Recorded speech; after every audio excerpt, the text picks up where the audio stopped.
जम्मू कश्मीर जनगणना के लिए तैयार। उमर सरकार ने किया कमेटी का गठन।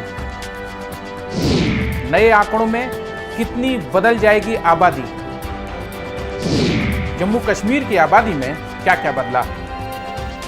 जम्मू और कश्मीर सरकार ने जनगणना 2027 की तैयारी कर ली है और इसके लिए कमेटी का गठन भी कर दिया गया है। इस कमेटी की जिम्मेदारी जम्मू कश्मीर के मुख्य सचिव को सौंपी गई है और समय पर सारी चीजें पूरी हो सकें, इसके लिए अलग अलग विभागों के अधिकारियों को इस कमेटी में शामिल किया गया है। इस टीम में मुख्य सचिव की अगुवाई में कई विभागों के प्रशासनिक सचिव को अलग अलग जिम्मेदारी सौंपी गई है। इसमें योजना, विकास और निगरानी विभाग, वित्त विभाग, आवास और शहरी विकास विभाग, राजस्व विभाग, स्कूल शिक्षा विभाग शामिल है। वहीं बेहतर तालमेल के लिए ग्रामीण विकास और पंचायती राज विभाग के योजना निदेशक को भी कमेटी में शामिल किया गया है। केंद्र शासित जम्मू कश्मीर में जनगणना के लिए इस समन्वय समिति का गठन किया गया है। आदेश में कहा गया है कि जनगणना 2027 को सही तरीके से शुरू करने, सफलता से संचालन करने और समय पर समापन करने के लिए समिति के गठन को मंजूरी दी गई है। इसमें जनगणना संचालन के निदेशक संयोजक रहेंगे। इस समिति का काम जनगणना 2027 के लिए होने वाली गतिविधियों को सुचारू रूप से चलाने और निगरानी करने का जिम्मा होगा। ये कमेटी सभी एजेंसियों के बीच तालमेल की देखरेख करेगी और जम्मू कश्मीर में जनगणना के कार्यों के कामकाज के लिए जरूरी सामान, इंफ्रास्ट्रक्चर और अन्य जरूरी मदद समय पर उपलब्ध कराएगी। साथ ही समय समय पर जनगणना संबंधी गतिविधियों की प्रगति की समीक्षा भी करेगी। जम्मू कश्मीर में होने वाली जनगणना नए स्वरूप में होने वाली है। अनुच्छेद 370 हटने के बाद बाहरी लोगों को डोमिसाइल अधिकार मिलने से जनसंख्या में 20 से 30% की बढ़ोतरी की उम्मीद जताई जा रही है। होने वाली नई जनगणना जम्मू कश्मीर की आबादी में आए बदलाव को सामने लाने में मददगार साबित होने वाली है। पिछली बार साल 2011 में जनगणना हुई थी। इसमें जम्मू और कश्मीर की जनसंख्या 1,25,00,000 थी, जो 10 साल पहले यानी कि 2001 में जनगणना जो हुई थी उसमें जो आबादी थी वो 1,01,00,000 के आसपास थी। नए आंकड़ों के मुताबिक जम्मू और कश्मीर की जनसंख्या लगभग 1,25,81,000 से ज्यादा है। इसमें पुरुषों की संख्या करीब 66,40,000 और महिलाओं की संख्या करीब 59,00,000 हो सकती है।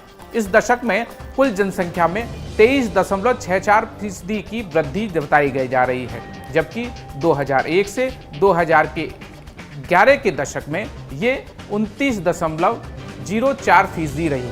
वहीं भारत की कुल जनसंख्या में बात करें और उसको जम्मू कश्मीर के औसत में लेके दें तो जम्मू कश्मीर की जो आबादी थी साल 2011 में भारत की कुल जनसंख्या के 1.04% थी, जबकि 2001 में ये महज 1% से भी कम थी। इन कुछ सालों में जम्मू कश्मीर में लिंगानुपात में भी अंतर आया है।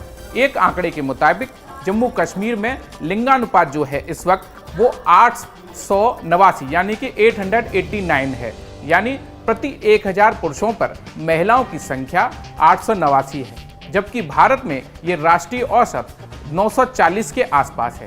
इससे पहले 2001 के आंकड़ों के मुताबिक जम्मू और कश्मीर में महिलाओं का लिंगानुपात प्रति 1000 पुरुषों पर 892 के आसपास था। पिछले कुछ सालों में जम्मू कश्मीर में साक्षरता की दर भी बढ़ रही है। नए आंकड़ों के मुताबिक फिलहाल ये 67.16% है। इसमें पुरुषों की साक्षरता दर 76% है, जबकि महिलाओं की साक्षरता दर 56% से अधिक है।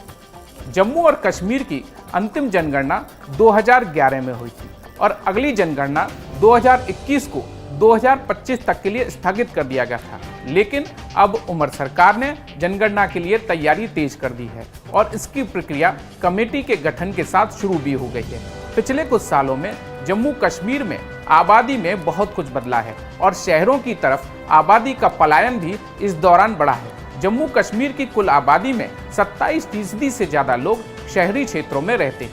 2001 से 2011 की अवधि के दौरान भी जम्मू कश्मीर की शहरी आबादी में 36% से ज्यादा की वृद्धि हुई थी। ऐसे में इस बार ये आंकड़ा और बढ़ने की उम्मीद है। शहरी क्षेत्रों में लिंगानुपात की बात करें तो ये प्रति 1000 पुरुषों पर 840 महिलाओं का था और औसत साक्षरता दर 77% से ज्यादा थी। जम्मू कश्मीर की कुल आबादी का करीब 72% लोग गांव में रहते हैं। साल 2001 से 2011 के दशक में ग्रामीण आबादी में यहां 19.5% की वृद्धि दर्ज की गई।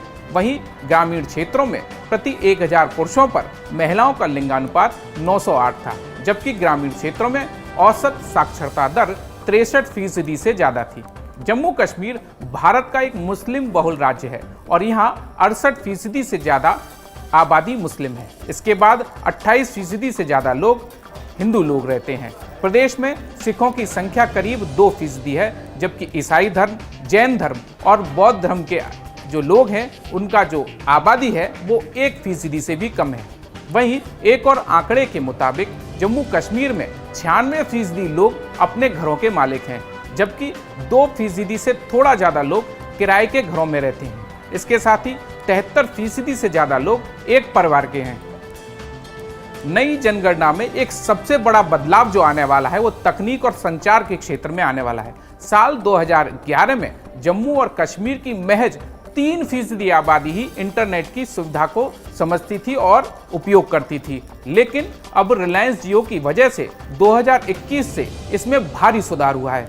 जम्मू और कश्मीर में ई कॉमर्स की जो पहुंच है वो भी बढ़ी है और इसमें भी बड़ा बदलाव देखने को मिल सकता है। एक आंकड़े के मुताबिक जम्मू और कश्मीर में 7.47% परिवारों के पास कार है, जबकि करीब 13% के पास 2 पहिया वाहन है। इस जनगणना में बड़ी साक्षरता दर की वजह से स्वास्थ्य और जीवन बीमा पॉलिसियों में रुचि रखने वाले लोगों की संख्या भी बढ़ेगी। साथ ही बैंकिंग और गैर बैंकिंग के कामों में सक्षम आबादी की संख्या भी पिछली बार की 70% से भी और ज्यादा इस बार बढ़ने की उम्मीद है। जम्मू कश्मीर में बोली जाने वाली भाषाओं में उर्दू, कश्मीरी और डोगरी शामिल है। अब इस आबादी में अंग्रेजी और हिंदी जानने वालों की संख्या में भी भारी बढ़ोतरी होने की उम्मीद जताई जा रही है। देश विदेश की खबरों के साथ जम्मू कश्मीर, लद्दाख और हिमाचल की खबरों के लिए सब्सक्राइब कीजिए। धन्यवाद।